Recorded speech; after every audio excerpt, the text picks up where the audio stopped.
Hello friends, welcome to malathi சமையல். இன்றைக்கி நம்ம கிச்சனில் அவல் இட்லி எப்படி செய்கிறதுன்னு பார்க்கலாம். அதுக்கு நான் ஒரு கப் அவல் எடுத்திருக்கேன். திக்கவல் தின்னவல் ரெண்டுமே நீங்கள் எடுத்துக்கலாம். சுத்தம் பண்ணிவிட்டு எடுத்திருக்கேன். அதே கப்பில் ஒரு கப் அளவுக்கு ரவை எடுத்துக்கலாம். ரெண்டுமே ஈக்குவலாக எடுத்துக்கோங்க. இது நல்ல ஃபைன் பவுடராக அரைச்சிட்டு வந்துடலாம். ரவை வந்து ஓரளவுக்கு தான் அரைப்படும். எந்த அளவுக்கு அரைப்படமோ அந்தளவுக்கு அரைச்சிட்டு வந்துடலாங்க.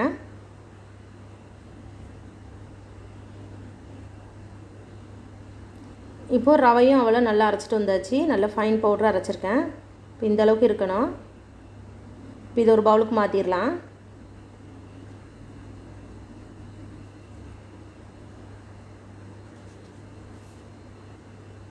இப்போ இதோட 2 கப் அளவுக்கு தயிர் ஆட் பண்ணிக்கலாங்க. நல்லா கெட்டியான தயிர் ஆட் பண்ணிக்கலாம். புளிப்பு இல்லாத தயிரை பார்த்து ஆட் பண்ணிக்கோங்க. எந்த கப்பில் அவல் எடுத்தீங்களோ அதே கப்பில் 2 கப் அளவுக்கு தயிர் ஆட் பண்ணிக்கலாம். இப்போ இது ஈவனாக மிக்ஸ் பண்ணிக்கலாம். கொஞ்சம் கொஞ்சமாக தண்ணி ஊற்றி மிக்ஸ் பண்ணிக்கலாங்க. ஒரு 3/4 கப்லேருந்து 1 கப் போல் தண்ணி தேவைப்படும். நம்ம எடுத்துருக்க ரவையை பொறுத்து இருக்குது. இட்லி மாவு பதத்துக்கு கரைச்சி வச்சிடலாம்.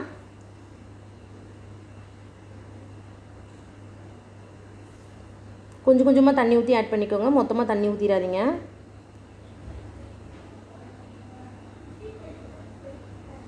இப்போ இந்த அளவுக்கு நல்லா மாவு மிக்ஸ் பண்ணியாச்சு. ஒரு 15லேருந்து 20 நிமிஷம் ஊற வச்சிடலாம். இப்போ க்ளோஸ் பண்ணி வச்சிடலாம்.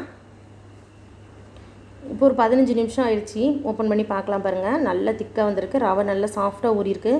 ரவை எந்த அளவுக்கு ஊறுதோ அந்தளவுக்கு வந்து இட்லி வந்து நம்மளுக்கு சாஃப்டாக கிடைக்கும். உங்களுக்கு டைம் இருந்துச்சுன்னா ஒரு அரை மணி நேரம் கூட நீங்கள் ஊற வச்சுக்கோங்க. இப்போ இதோட தேவையான அளவு உப்பு ஆட் பண்ணிக்கலாம். ஒரு அரை ஸ்பூன் போல் பேக்கிங் சோடா ஆட் பண்ணிக்கலாம்.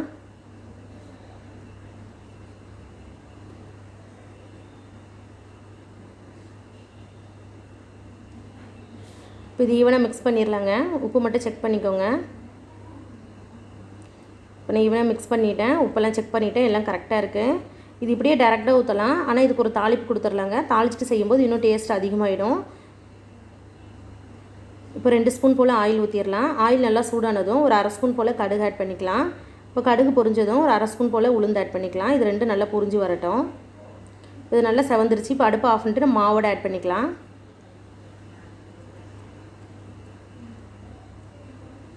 இதே மெத்தடில் நீங்கள் தோசையை கூட ஊற்றிக்கலாங்க. அதுவும் ரொம்ப நல்லாயிருக்கும். இப்போ இது ஈவனாக கலந்து விட்டுடலாம். இப்போ கடைசியாக பொடியாக இருக்குன்னா கொத்தமல்லி ஆட் பண்ணிக்கலாம். நம்ம இட்லி தட்டில் ஊற்றிடலாம். இட்லி பாத்திரத்தில் நான் ஒரு 2 டம்ளர் போல் தண்ணி ஊற்றி கொதிச்சிட்ருக்கேன். இப்போ இட்லி தட்டில் துணி வச்சு தான் வைக்க போகிறேன். நீங்கள் டேரெக்டாக கூட வச்சுக்கலாம்.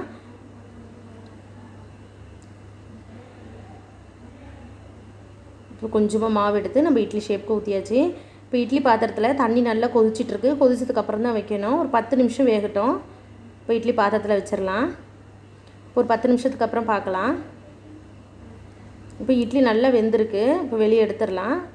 பாருங்கள், நல்லா வெந்து வந்திருக்கு. இது ஒரு 2 நிமிஷம் ஆறட்டும். தண்ணி மட்டும் லைட்டாக தொளிச்சு வச்சிடலாங்க. உங்களுக்கு நல்லா ஒட்டாமல் வரும். நல்லா சாஃப்டாக இருக்கும். பாருங்கள், நம்ம இட்லி எல்லாம் எவ்வளோ சாஃப்டாக இருக்குது பாருங்கள். ரொம்ப டேஸ்டியாக இருக்கும் ஃப்ரெண்ட்ஸ். கண்டிப்பாக ட்ரை பண்ணி பாருங்கள். தேங்காய் சட்னி, கார சட்னி, சாம்பாரோட ரொம்ப நல்லாயிருக்கும். இந்த ரெசிபி உங்களுக்கு பிடிச்சிருந்ததுன்னா எங்கள் சேனலுக்கு மறக்காமல் லைக் பண்ணி சப்ஸ்கிரைப் பண்ணிக்கோங்க ஃப்ரெண்ட்ஸ். தேங்க்யூ.